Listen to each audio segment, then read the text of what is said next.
നിന്റെ വാക്ക് കേട്ട് അവരെ ഇങ്ങോട്ട് ക്ഷണിക്കാതിരുന്ന എന്നെ വേണം തല്ലാൻ. കല്യാണ ഡ്രസ്സ് അവർ ചുങ്കത്രന്ന് എടുക്കുകയാണെങ്കിൽ പിന്നെ നമ്മൾ ജീവിച്ചിരുന്നിട്ട് കാര്യമില്ല. അല്ലേ ചായ? നമ്മുടെ പയ്യന്മാരാരെങ്കിലും പറഞ്ഞിട്ട് അവരെ ഇങ്ങോട്ട് വിളിപ്പിച്ചാലോ? മിണ്ടിപ്പോരുത്. ഇനി ഒരു ഒറ്റ കാര്യത്തിന് നിന്റെ അഭിപ്രായം ചോദിക്കുന്ന പ്രശ്നമില്ല. അത് ചായൻ ചോദിച്ചില്ലെങ്കിലും പറഞ്ഞു തരേണ്ട എന്റെ ചുമതലയല്ലേ? റോയ്ച്ച, നീ എന്റെ പണി നോക്ക്. വരുന്നുണ്ട്.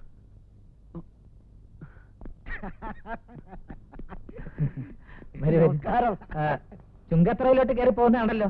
കല്യാണം ക്ഷണിക്കാൻ വേണ്ടി പോയതാ. ഞാൻ പറഞ്ഞില്ലേ ഇവർ ഇൻവിറ്റേഷൻ ലെറ്റർ കൊടുക്കാൻ വേണ്ടി പോയതായിരിക്കും. കല്യാണ ഡ്രസ്സ് അവിടുന്ന് എടുക്കുമെന്നായിരുന്നു ഇച്ചായന്റെ ടെൻഷൻ. ഒരു വാക്ക് പറഞ്ഞാ പാലിക്കുന്നവരാ തെക്കും തലക്കാര്. ഇവിടുന്ന് എടുക്കൂന്ന് പറഞ്ഞാ ഇവിടുന്ന് എടുക്കൂ. വരൂ, നമുക്ക് ഡ്രസ്സ് സെലക്ട് ചെയ്യാം. പുതിയ സ്റ്റോക്ക് എല്ലാം പുറത്തിറക്കാതെ വെച്ചിരിക്കുക.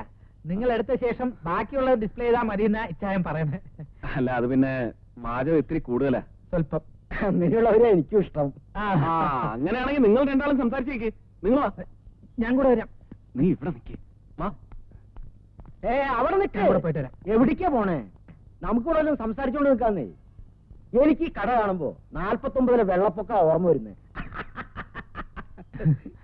ഇതെങ്ങനെയുണ്ട്? കൊള്ളാല്ലേ?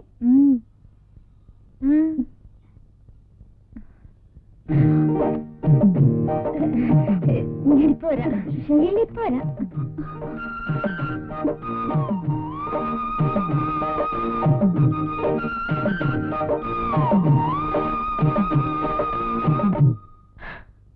അവസാനം അങ്ങനെ കാഞ്ഞിരപ്പള്ളിക്കാര് കുറെ തിരുമുലുകാര് വന്നു.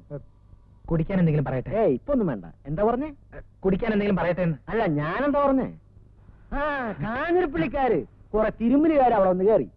ഞാനവരെ ഒതുക്കി. രാത്രിക്ക് രാത്രി. ഇനി കുറച്ചു നേരം ചേട്ടൻ ഇവിടെ തനിച്ച് സംസാരിച്ചോണ്ടിരിക്കുക. ഞാനിപ്പം വരാം.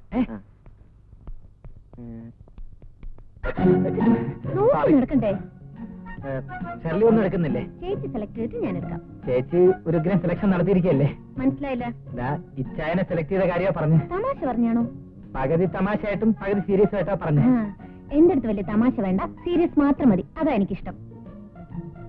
പിന്നെ കൂട്ടുകാരിയുടെ കട്ട് പീസ് മോഷണത്തിന്റെ കാര്യവും പറഞ്ഞ് ഇനി എന്നെ ബ്ലാക്ക്മെയിൽ ചെയ്യാൻ വരരുത്. അത് വളരെ ചീപ്പാണ്. ഇതിനൊക്കെ ഉരുളക്കുപ്പേര് പോലുള്ള മറുപടികൾ തരാൻ എനിക്ക് അറിയാഞ്ഞിട്ടല്ല.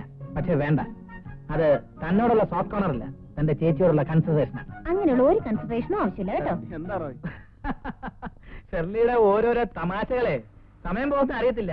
ഈ ഫലിത ബന്ധുക്കളിൽ സ്ഥിരമായിട്ട് ഒരു ഷെർലിയുടെ പേര് കാണാറുണ്ടല്ലോ. ആ ഷെർലിയാണോ ഈ ഷെർലി? അല്ല. അല്ല, അത് ബുദ്ധിയുള്ള ആരെങ്കിലും ആയിരിക്കും.